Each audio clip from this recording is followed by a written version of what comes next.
accident. Daddy, are we gonna die? No, it's my job to protect you. And we were attacked.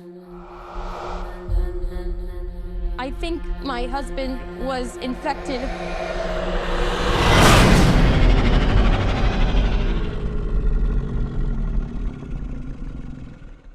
So, we've all now seen Wolfman, and I gotta say, I feel really upset because like I really liked this movie. I was having a lot of fun. Everybody in our circle that I've talked to who's seen it has been like, it's okay, or it's not very good, and I'm just like, man, I feel like I'm taking crazy pills. But Luke and I were very kind in our review. Jake, I know you did a review of this. You want to expound a little bit on your thoughts there? Yeah. I was going into this with some high expectations, which maybe was, I don't know. I don't want to say that was wrong of me. I just love Leigh Whannell. Definitely one of my favorite directors in the space. And you know, in the last, like 4 or 5 years or so, there's just been some weird, not production issues, just some weird missteps. Like it got handed off to a different director for a little while. Then Leigh Whannell came back and kind of wrote like a new adaptation. Ryan Gosling, one of the few remnants, right, from that previous rendition, kind of stayed on as an executive producer opposed to playing the Wolfman. I feel like after seeing the film, it kind of just feels like a mixture of a lot of the ideas being posed at the time, like even going back to when this was a dark universe film, right? This was supposed to be part of a conjoined new mega Conjuring universe that Universal wanted to start here. That's just, I guess that's how it came off to me, and that's where I find a lot of my issues with it. But I still enjoyed it. It still has its moments, but I am leaning towards a mixed bag with it. It's just not quite the super effective body horror werewolf movie that I thought it was going to be. Fair. And Evan, nobody has heard your thoughts and opinions other than I believe us just texting. So you have the floor. I did put up a short. Oh, did you? An initial impressions kind of thing coming right out of the theater. I was going into this with a similar feeling that Jake was, and I'm sure we all were, because Leigh Whannell has been delivering some fantastic movies. Like Insidious 3, I think, is easily the best sequel in that whole franchise, not even close to me. Hell yeah. Invisible Man was fantastic. I still have yet to see Upgrade. I know. I need to get around to it. I was into it. I think it opened very strongly, but by the end, I was just like, I did not understand like what the point was. It felt super like empty and redundant to me, but like it was one of those things where like the credits rolled and I was like, oh, okay, cool. That's what we're doing. All right. There was some really, really great stuff early on, especially in the like early onset of the confusion of, you know, when this infection is sort of first taking hold and they're not really sure what's going on. They're doing some really cool like sensory things with the father that I loved. That stuff I really enjoyed. But it just like the characters and the narrative and the actual execution of everything after the point of the initial infection was so like void of any substance to me. I found nothing to latch onto. Like it didn't feel like they did anything unique after the halfway point, and it felt completely flat by the end, which is so disappointing because I love Leigh Whannell. So I'm wondering what happened because that's not been my experience with his movies. But who knows? I mean, obviously with all the production woes, it could have something to do with that, because I'm not saying this is what happened, but this feels like they had like a last minute change and the script had to be written in like a week and a half. And then they just like went with that. Yeah. I don't know. Luke and I, we feel pretty differently than I think most everybody. I think we definitely acknowledge there's some issues, like, I mean, some dialogue stuff and things like that. But for the most part, I was pretty impressed with it. But I think maybe, and Luke, you can take it away from here, man. But I feel like the only difference between all of us was I think we went in a little bit more guarded, a little bit more anticipating it to be a bit more of a miss for us. Yeah, 100%. Like, obviously, we're excited. We're big werewolf fans, so we were anticipating it during, you know, its announcements and as it was going through production, just to see what we were going to get. But obviously, Dylan and I did a video on the state of Blumhouse last year, and you kind of recalibrate your expectations a little bit, but you're still excited going in to say, hey, we're getting to go to the theater to see a werewolf film. So, but when you look at it in, you know, I don't know, I don't think you two have seen some of the lower budget werewolf films over the past You are certainly more well versed. 3 years. So I think, when we go into this, I don't want to say we're, looking for the positives, but we may be a little more gentle in terms of certain issues and things like that. Not that there, at least from my take, that there are huge gaping issues with the film itself. I think there are some troublesome areas, but I think overall I rather enjoyed that sitting with the transformation, because when we have that equation of how these films work, and you're in life and then you get bit, you get scratched, and you have that transformation, and then after that initial transformation, it's mourning and you're going about your life. And as I was looking at kind of the reaction a little bit, it seems like that's more so the take a lot of people wanted, in terms of that more traditional narrative of what we're going through life, and we're getting more interaction with characters and trying to balance everything. I rather enjoyed this take, just because, recollecting, I don't think I've seen a take like this where we sit in a transformation for a full night like that. And I think it does come with its issues. I know we had talked with Jake and wanted to dive deeper into that body horror element of it. And what we do get, I think, is good. I would have loved to have seen, more expansive lore in that aspect. But, when you're looking at it as opposed to something like The Fly, we're with Seth Brundle for how long? Months? I think it's like a month, isn't it? Yeah, like a month or two. In terms of that kind of transformation of what he's going through. So to kind of try to jam it all into one night, I do see some of those issues there. But I got to be honest, I think what they did and what they were able to achieve, it did resonate with me. Yeah, and I really felt that way too. Jake, you were going to say something there? Yeah, you were talking about you guys were going into it with the mindset of comparing it to a lot of the other werewolf movies we've gotten just in the last couple of years, right? I guess my headspace was, is this going to be a good Blumhouse movie, and is this going to be a good Leigh Whannell film? Especially after Invisible Man, I don't think I was expecting that movie to be as intense as it was. The original Invisible Man is something entirely different. It's a whole nother beast. And to get that from it, I was just like, wow, that's really different. That's such a unique take, and it works really well. I think we had said, sorry, I think the thing that we had said too about that was that, like, the Invisible Man is so different, and I think it was a shock for everybody, because it was like, I don't think anybody expected that movie to be good. I don't necessarily remember going into the Invisible Man being like overly excited. I was like, this could be cool, I'm just gonna go see it.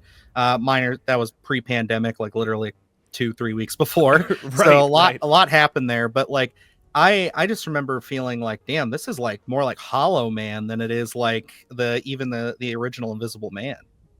Yeah, and I think going into this one, I again, maybe this is me self-assassinating my own expectations here, because I was just, that to me is on a pedestal, because I just really was not expecting it. It was such a big surprise.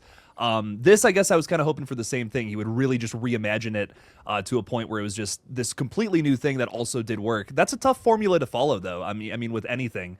And I guess that just didn't meet that expectation for me, and I guess that's why I was disappointed. I really want to do another watch of this one, though. I didn't hate this as much as something like Imaginary, God, like, no. like this beats that out every day of the week, right? So definitely one of the better Blumhouse movies in the 2020s, but still just not like that Invisible Man level 10 out of 10 energy to it. Fair. I get you. I feel you. Yeah, I definitely was, again, going in a bit more negative. I think, like, I had resigned myself pretty much. Like, I think I said that like a week before. I was like, I'm just going to go in and see what kind of movie they're going to give us. And it's probably not going to be something I love. And I don't know. I felt like I connected with, I see the issues people are saying, where it's like the characters aren't, very well fleshed out, like to the best degree that they can. That it may be a bit of like a shorter journey that should have been spread out a little bit longer to maybe give us more time with certain things. But I don't know. I think I found myself so impressed with just the creativity of how they're tackling this werewolf and how they're doing it. And the big thing I've been trying to really harp on is just that, like, the Wolfman, I think, I don't even know if I classify it as like a pure werewolf. When you look back at that one in there, like, it has the lore and everything. You can go either way with it, but I love the idea of making it just a person who's got wolf-like features and giving it kind of that more grounded space. So, because originally I was like most everybody else who's complaining online that I did just kind of want the paint by numbers, give me the classic Wolfman, let's go from that and see what they do with it. But I was very pleased with this. Okay. I think I was like, my issues with this don't stem from like how it handles the werewolf, because like the werewolf stuff in this movie I think was very good. And I think that for me, the stuff that I'm critical of is not like wishing that it was a certain type of werewolf movie or imagining that it was going to be something that it isn't. My issues are literally just with the script. Like it's just with the way that they handled this story. It felt like the most just sort of by the numbers, like cookie cutter way they could have gone about it. Like, you know, they're obviously trying to touch on generational trauma, but it was so heavy handed and sort of, I don't know, I felt like I was being babied through it, which was frustrating for me. And it, again, not to the same degree, but to harken back to the comparison to Imaginary, where it had that thing where it was like, it treated the audience like it was never smart enough to figure anything out for themselves, and they just had to blatantly spell everything out for you and deliver all the information in the most like direct, straight up way. Like towards the end, when we get that reveal that like, oh, his dad is this werewolf, and then you can pick up on it because obviously tattoo the name, you know what's going on. Then they have this moment where like she pulls the daughter aside and she's like, now here's what's happening. It's like, can you just let this unfold naturally? It was that kind of thing that bothered me. It was the handling of the daughter, especially. It has that curse of child characters who are like 40 years past their emotional maturity where they should be. Like she never felt as afraid or confused as I feel like a kid her age would be in that situation, especially when it was like never grown up in this sort of situation. I just didn't buy her at all. And Jennifer Gardner, is that her name? Jennifer Gardner? Julia Gardner. Thank you. Julia Gardner, who I love. I thought she was fantastic in Ozark. Her character, too, was just like, there was just nothing there. Like, it feels like they have these kind of archetypal cutouts of characters. This is why I'm saying, like, it felt like the script was written really quickly, because there's all these ideas, and I can see what the ideas are, but it feels like all of them got like 5 minutes of time put into them. And for me, if you're treating the werewolf transformation as a sort of infection, that opens up a lot of opportunity to explore that feeling of watching someone that you care about get sick suddenly. And that's a really interesting angle to try and do. And they did some really good stuff with it, especially the first few moments where she's like, that scene where he's speaking to them and they're just staring back at him, and it hasn't been confirmed to you yet that like they can't understand what's going on. I thought that was fantastic. Because as soon as when they were like staring at him, I was like, oh, he's like not speaking clearly, like outside of his own perspective, and that kind of stuff I loved. Can I say, did anybody else, because my wife pointed that out when we saw the movie, we were talking on the way home, did that scene initially throw anybody off to be like, that's a really weird exchange? Why is this in the movie? I picked up on what was happening. I was so confused for a minute. It felt like the energy just got sucked out of the room for me, where I was just like, wait, why are they just staring at him? What's going on there? And it's like, I didn't get it right away. But that scene like made my heart drop. Yeah, like as soon as they just were staring at him, I was like, that's fucking like sickening. And the whole thing with him not being able to hear them say like, I love you. I'm like, this is great. Yeah. And especially with like when he finds that tarantula in the closet, like that was really, really fucking cool. So there's some great stuff that they do with that like onset of this infection. That's easily the best part of this movie for me. But I just felt like no one ever reacted appropriately or realistically or in a particularly interesting way. It just kind of felt like we were going through the motions until the movie ended. And then I also thought that the ending itself was about the easiest thing they could have done with that. It was just really inconsistent, right? Yeah. I mean, like a lot of the emotional stuff does hit. Like everything you just said are like the high points of the movie for me. When like, she finds his arm, when she like pulls up his sleeve, I was like, oh my fucking God. Like that was awful. It's brutal. Awful. But why the fuck is the girl in the room? Why are you letting the girl stare at him from the other room? Don't let her see him like this. Yeah, and I mean the dude's death not having any emotional weight, you know, having that ending scene just be okay, we're just gonna shoot him in the same place from the opening scene, I guess. I don't know. I didn't personally, I just didn't do anything for me. Yeah. And I'm just comparing that in my mind to something like, you know, Seth Brundle putting the shotgun to his forehead, you know, after he's comes out of the telepod. Like that moment is what I really wanted more than anything, I think, from this film, and it just kind of ends with a whimper. Yeah. I think for something, especially when you're like dealing with trauma, which is such like a deeply personal thing, you need to have like developed characters in order for that, like as a vessel for that sort of material to work.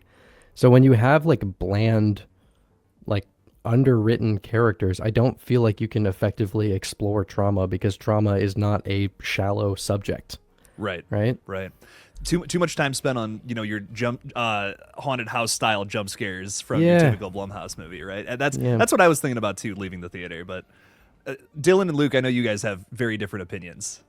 Yeah, you guys are fucking idiots. I don't know what you're talking about. We know. No, I've been getting very heated and defensive about my love for this movie. But Luke, I'm gonna let you start us off here, man. Just give us some of your, I guess, likes, dislikes, responses. Well, now I hate the film. No, looking at it, I liked, treating this, this issue as more so a disease. I thought that aspect of it was, such a different take. I love that, when we open up, we're out there hunting and we see a wolfman, knowing that, hey, full moon, or once it's sunny out, the sun comes up, it's not breaking a curse, so to speak. So we're not going to be this happy ending. So you're kind of doomed from the start. And I love that aspect when you can draw a parallel to something, whether it's cancer, whether it's dementia, you're not going to get out of it. There's not a happy ending there. And when we touch on the idea of generational trauma, I know some people think that the relationship with the son and father wasn't as developed as it should have been. But for that aspect of it, we didn't touch on, it would have been such an easy play to do those flashbacks of father beating son. I actually liked their relationship. That's a highlight of the movie. I thought that kind of leaving that open-ended more so, where I never got the idea that he was abusive. I've got the idea that, it was one of those things where dad was asking so much from his son, and son was never ever going to please dad, and that's his generational trauma. That's his issue. That this kind of more masculine father, he was never going to get that approval, and that's what sticks with you. And I love that aspect of differences in generational trauma. And I know the one line people said, I know Dylan, you mentioned it, people thought it was a little bit on the nose, and trying not to leave your child with generational trauma. And I draw parallels. When you're a parent and you're that primary parent, and then primary parent goes down with an illness that is no fault of their own, and then you have to watch your child, and they sit there and they remember when dad used to play with you, but they're sitting in bed sick and they can't even speak anymore, and the guilt that parent would have to feel. That's where it was like getting into Christopher Abbott's mindset, and to know like, hey, he wants to speak, but they have no idea what he's saying, and you're just kind of stuck. And that idea of generational trauma, through no fault of his own, his daughter is going to think back on that, and it's going to scar her. And I love that idea, those different takes, those different layers that we can bring to it, because for me, and I don't see a lot of people speaking about it, where it's, that scope of a disease, and the parent, Julia Garner, being more so that secondary parent. And I didn't resonate with her performance at the very beginning at all, but then as you kind of see her have to take the lead, she's forced to take the lead. I felt myself being more comfortable with what she was doing toward the later half of the film. It didn't 100% hit with me, but I understand the trajectory that they were going with that character. And I think it was rather interesting that they were kind of putting those layers to generational trauma. And the one thing that I think was a missed opportunity, that I really wish to kind of give maybe a bigger, more of an exclamation point toward the end of the film. I loved that they were doing that perspective of, seeing what he was looking at through the lens after he had the issue. I really would have loved, they have that idea of terminal lucidity, where you're sick and at the very end you become lucid. I would have loved to see them change perspective, and at the very last second, as he was dying, he would have seen them for one last time, and then it would have just cut, and like that would have been it. I think, to really kind of tie a bow on that idea of a terminal illness like that, I think that was what I wanted out of it.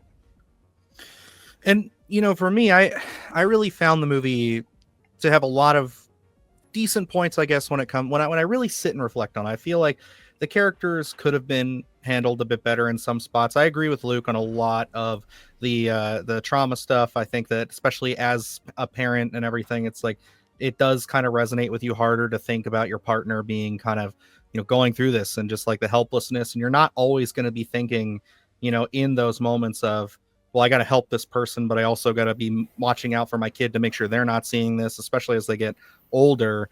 And, you're kind of leaving them to a sense of you have some self-reliance. It's a very tough situation. And I think that seems to be something that a lot of people didn't really get or connect with. And I've seen some comments where people really enjoyed it like we did. And I think the biggest thing that I want to hit on with my little moment here is I want to talk about some of the things that I felt were really subtle that I liked about this when it comes to just tackling the wolfman as like a tragedy in and of itself. I think the thing that I found really heartbreaking about this is like you have these two people who, they could have spent a little more time setting it up. It does. I do think there's a version of this movie where we could have gotten 10 more minutes and we could have extended out that not the opening itself, but the mid section before they get to the house, where we kind of see a little bit more of Christopher Abbott and Julia Garner's relationship a bit more and understand how they have this kind of, they love each other, but they kind of feel like they've been going through the motions. Because that's something that I personally have dealt with, not to get too real and too personal, where it's like, you just, when you have a kid and you're just going through life and you're just working and you're trying to do all this stuff at the same time, you kind of just go through it and you're just like, hey, are we good? Like, are we okay? It's like something I don't see a lot of movies tackling very much, where it's like they're not necessarily on the rocks. They're not close to divorce. They're more just like, I feel like we don't talk like we used to. I feel like we don't have the same connection. And I really thought that the dynamic of the one parent kind of being the favored parent and that parent, the other parent really feeling that and believing that. I love it, but I do feel like of all of the things they introduced, I kind of feel like that was their biggest missed opportunity for me when it comes to the characters. I really feel like I wanted to see some kind of a connection, some kind of conversation between the daughter and Julia Garner's character after, especially after like they kill Christopher Abbott's dad after he wins. Yeah. It would have been really good to see them kind of have to team up, and maybe she even gives them some kind of like, oh, I know that we don't have the best relationship, and maybe just reaffirms to the mom that, no, you're my mom, I love you, kind of thing, and like maybe gives them some kind of a stronger bond to also cement that ending where they do have to kill Christopher Abbott, which I actually really enjoyed that. I thought that was a really strong ending. I think that, like Luke just said there, I would have really liked that to him to see them and then that be the end. I think maybe seeing the mountains and stuff was a little like, okay, yeah, we're wrapping up the movie, I get it. But for me, I just really think that there's some strong beats there. But where I think this movie shines, where I really fell in love with it and where I kind of want to take the conversation next, is just like, I think there's so much creativity on display for scares and terror here from Leigh Whannell when it comes to especially the sound design. We didn't get to talk about it much in our review, and I really want to touch on that because I thought the sound in this movie, I did not expect it to be like as good as Invisible Man, because Invisible Man, it's like, that's kind of, you have to focus on that. The sound is so important when you can't see the threat. For this, it was like, it was all visuals, but then I'm thinking about the guttural growling, the monstrous sound. Like, one of my favorite scenes is when Christopher Abbott's starting to turn and you see the wolfman, the actual one that bit him, outside going past the windows. Like, that sent chills up my spine. I think about that stuff as a kid, just being like, what if there's a werewolf walking by my window in my kitchen in my dad's house? You know what I mean? Like, that shit I just fell in love with. In terms of sound design, Evan mentioned this scene earlier, but the spider in the closet, I can't believe I'm saying this about a werewolf film, but that's the scariest moment of like the whole movie, like for me. Like, it's so subtle, but there's something about the way it's shot too, which again, major props to the cinematographer of this movie, who also shot, I can't think of the person's name, but they also shot Invisible Man and Upgrade, which is why the not only, is the cinematography so good, but the sound design too.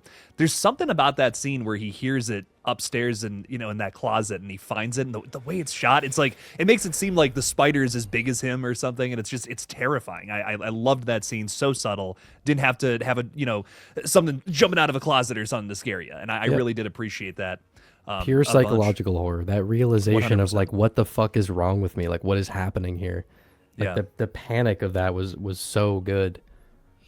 Yeah, and I really didn't know what they, because like even in the trailer, like I feel like looking back on it, I really dislike all of the marketing for this movie. I feel like this movie's marketing was just god awful.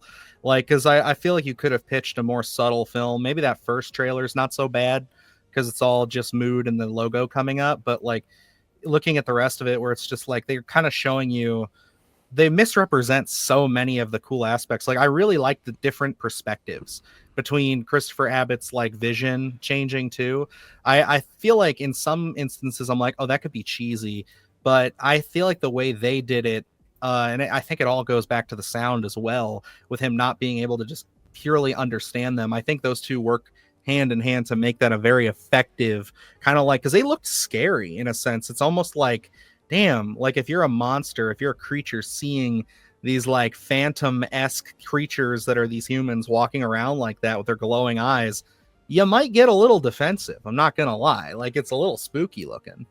Well, Dylan and Luke, you guys both said, like basically your favorite element to this movie is a lot of the emotional moments and just the idea of treating werewolfism or whatever as a disease. That to me is 100% the best part in the marketing from Blumhouse. It just made it look like another jump scare filled haunted house kind of movie. And I think that's one of the biggest problems on top of over marketing. They showed us like everything from this movie before it came out as well. But I wish they had showcased and just put more of a focus on him degenerating. You know what I mean? That to me should have been what the movie should have focused on. And the moment you get to that car crash, right? The moment the thing goes off the road, like, I mean, it just moves into this lightning fast pacing to me that I just don't think I ever needed from this family drama story about essentially losing a loved one. And kind of, it's a, what is it? It's a metaphor essentially on neurodegenerative diseases like that. I just wish it had stayed focused opposed to trying to give us all these trailer shots, right? I really wouldn't have minded it if this was a slower paced movie either. Like Yeah. I think, Luke, how do you feel about that? Yeah, I think Blumhouse continues to have some sort of identity crisis here, where obviously you look at their earlier catalog and different quality than what we're getting over the past couple of years. And yeah, marketing, I stayed away from a lot. I went back and watched it after seeing the actual film itself.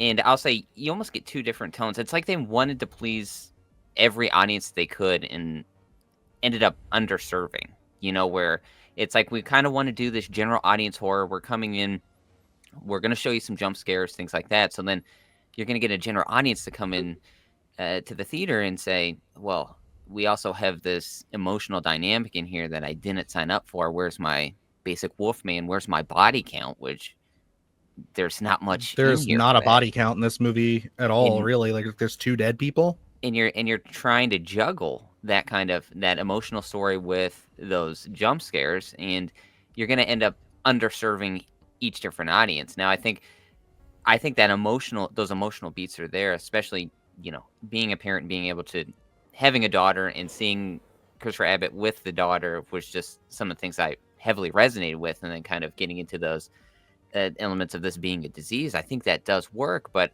I think there are going to be people out there that are going to want more from that emotional story, and I think there are people out there that are going to want more from that jump scare perspective or just a body count.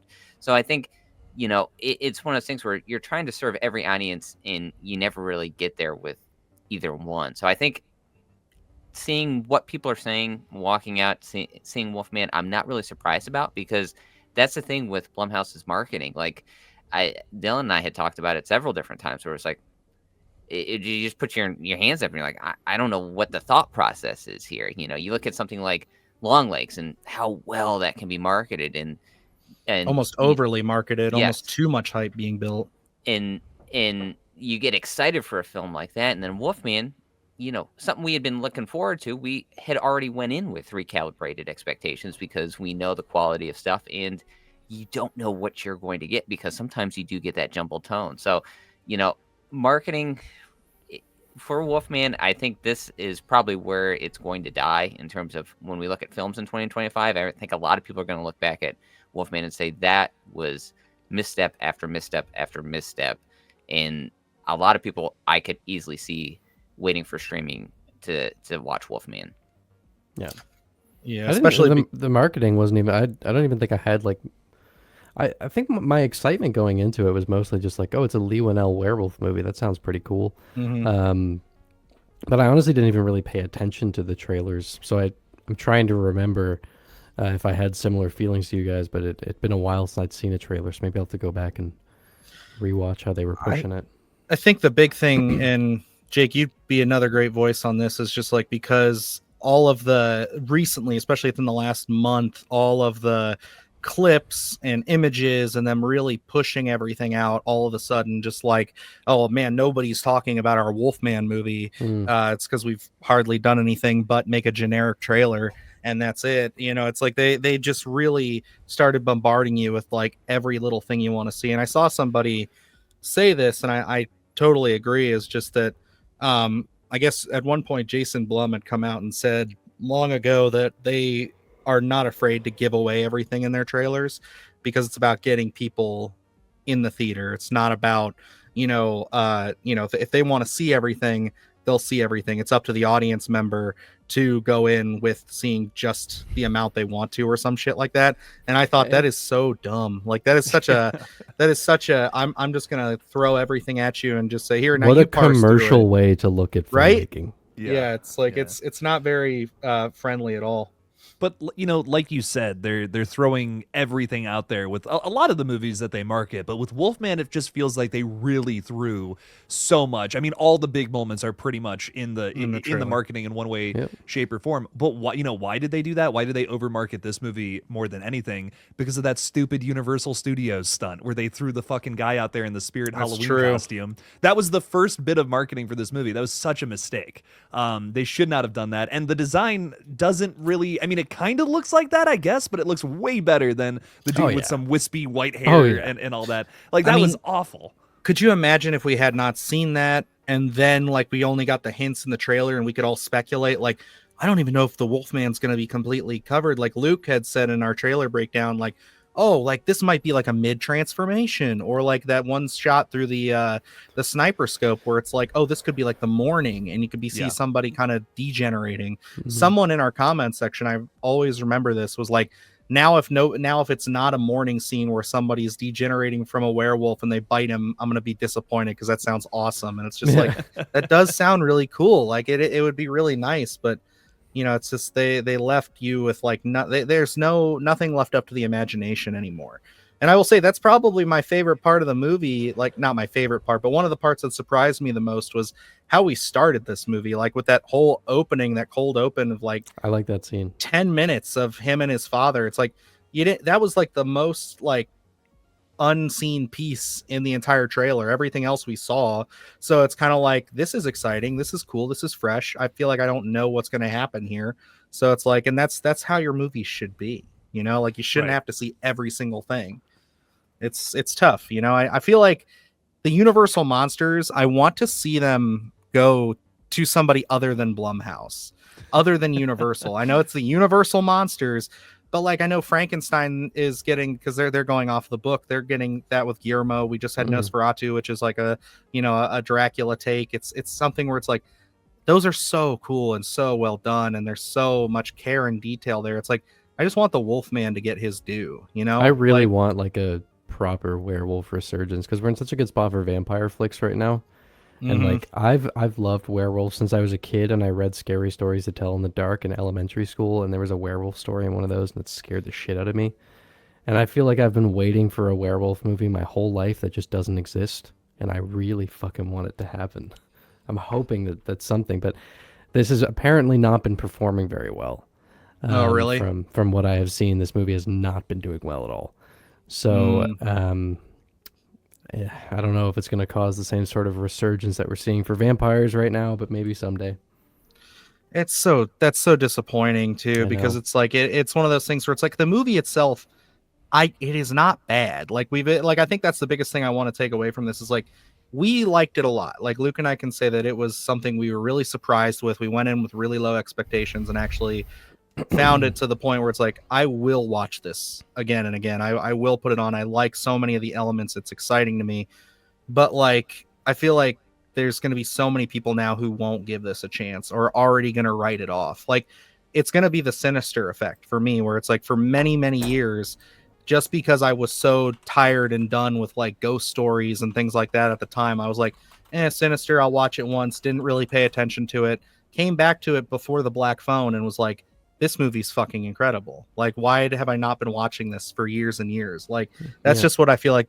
Not that this is going to have that same legs, but like, I feel like this is a movie that's not going to get its fair share or its fair shake from audiences now. And I completely agree. As much as I had issues with it, again, this to me is one of it's a better Blumhouse film from like the last 5 years still with that. Because I mean, again, dude, I will take 100 more Wolfmans at this quality over one more Imaginary. Absolutely. Like I can't stress that enough. Absolutely. If you're gonna put your chips on any Blumhouse movie, it's this one over most of the other ones that have come out recently. My dad and I were talking about this, and I want to pose this to all of you. Luke, I don't think I spoke about it with you yet. It's, to me, I think it's like The Black Phone and then this, personally. Like, was there another Blumhouse movie that, like, I would say was really solid? Hear me out. Megan. I'd take Megan over Megan this. was fun. Megan was good. I would take this over Megan personally, but that's totally fair. Megan was a lot of fun. But so we got that. I don't know, Luke, what can you think of anything out else recently? Let me check. No, recently, no. I again, we did that whole video on it, and Blumhouse hasn't had too many wins. It's like, was there anything in 2024 that was really solid? What'd you guys think of Speak No Evil? I didn't mind the Speak No Evil remake. I would take this over that. I didn't see the remake. The original I thought was fantastic. The remake I watched them fine. in reverse, and I thought that the original was definitely the stronger film. But For sure. Again, it was kind of the thing we're going with Blumhouse for me on that one. I went in with the lowest expectations I could have, and it was just passably pretty good. Like, that's what it came to, and I don't think that's a good way to run your studio. Like, personally, that's always something I think you should try to stay away from. Sure. But go ahead. And the last thing I'll say about Blumhouse too is they have a lot of sequels this year. I know Insidious 6 or whatever it is. Conjuring is also. Yeah, Conjuring. That's Warner Bros. But yeah, I mean, that's the same vein, right? Okay, yeah. no, you're dude, you're chilling. It's man. a James. I'm just saying, same sort of like sect. Yeah. I mean, point being, Blumhouse just has a lot of sequels coming out this year, basically. Except I think Insidious got delayed, like the new one of those. So I don't, are those going to be of quality? Because I mean, even their flagship franchises are kind of failing for me personally. As a huge Insidious fan, Red Door was not a whole lot to talk about. So I don't know. Man, the biggest thing from this company in particular that has gotten me excited is like originals or like remakes of stuff we haven't seen in a while. And now even these are not, up to par as much as I would like them to be. I think the only like guaranteed win that they have on the horizon right now is Flanagan's Exorcist. Yeah. Like, Megan 2 will probably be fun, but like, I'm just looking at what they have coming up, and like Black Phone 2 is something where I have so many questions about. Like The Mummy is another one. Lee Cronin, so that's cool. I like that Lee Cronin is that Blumhouse? Yeah, it is. Oh, okay, interesting. All right. So I'm like, okay, but I mean, like, it's literally just Flanagan's Exorcist where I'm like, now that I'm looking forward to. But then like coming up, we have The Woman in the Yard, which looks like someone found a really cool short story from like the 1920s that would make for a really creepy gothic horror story and then made it in the most bland way possible, but we'll see. And then Drop, which looks atrocious. Yeah. I don't know if that trailer played for you guys in the theater. It did when I saw Wolfman. Oh my God, that looks bad. They don't usually play trailers in front of the pre-screening, so we unfortunately... Jake, have you seen the trailer for Drop? We miss out on all of them. Dude, it's Christopher Landon too, right? Which is like, why does this look so bad? Right. It looks and he's doing a werewolf movie. He is. The Big Bad. Yeah, that was something. At least that's supposedly there. You should watch the trailer for Drop. We'll definitely have to check it out. I listened to the audiobook for that. It's not bad. It's going to be very similar to this movie. I will say that. So get ready for that. The Big Bad is a very similar story to this. So okay. Okay. It's interesting, but I don't know. I guess giving final thoughts, Jake, we'll start with you. Where are you sitting Wolfman, you can go full spoilers. Anything that we didn't talk about that you want to touch on real quick, and then we'll wrap this whole thing up. I mean, I don't want to say that I hated this movie. I don't know. I just did not love it. And to me, it sounds like this should have been a massive win for Leigh Whannell. I mean, body horror, werewolves, reinventing the idea of like an age-old idea. I don't know, man. This should have been this big swing right at the top of the year, and it kind of ended up just being a bit of a jumbled mess for me personally. But again, there are those effective moments that really work and resonate with me that we've covered here.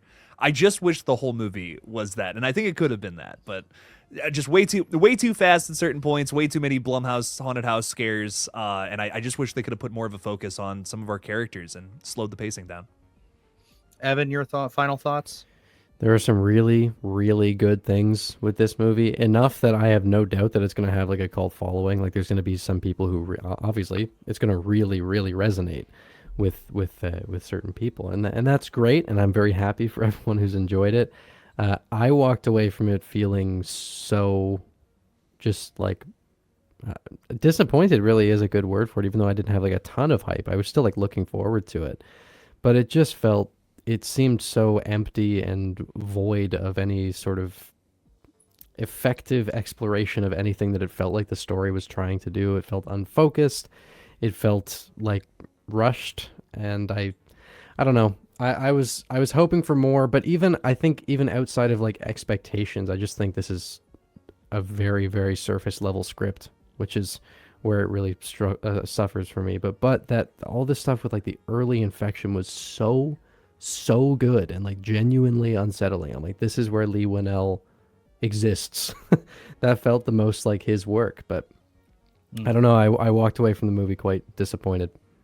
Gotcha. Luke, final thoughts, feelings? I think looking at Wolfman, this really does kind of solidify how much of an enigma the subgenre is, just because I think so many people want different things out of these types of films where there's no just one answer to it, especially like looking at comments of the love for 2010's Wolfman, and not necessarily well received when it first come out, but 15 years later, everyone's rah rah rah. I don't like that movie either.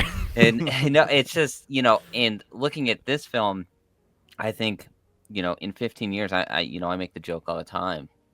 There's certainly going to be a audience out there. There's going to be articles about how I love Leigh Whannell's design of this and how it's different from other werewolves, and I love the emotional take on it. I truly believe that if we're going to look at one film, it's probably going to be this one.